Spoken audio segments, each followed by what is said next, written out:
Hello J-Loves! Malapit na ang Chinese New Year. Kilala din ito as the Spring Festival that marks the beginning of a new year on the traditional lunisolar Chinese calendar.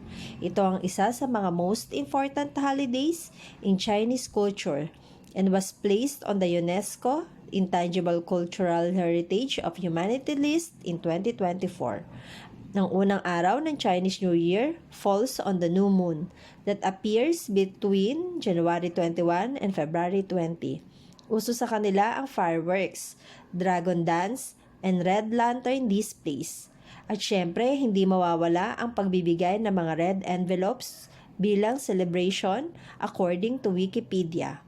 Ito nga at meron ng decoration dito sa SM para sa celebration ng Chinese New Year. The festival was traditionally a time to honor deities and ancestors.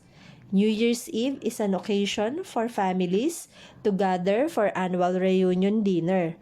Parang katulad din dito sa atin na sama-sama tayo tuwing bagong taon.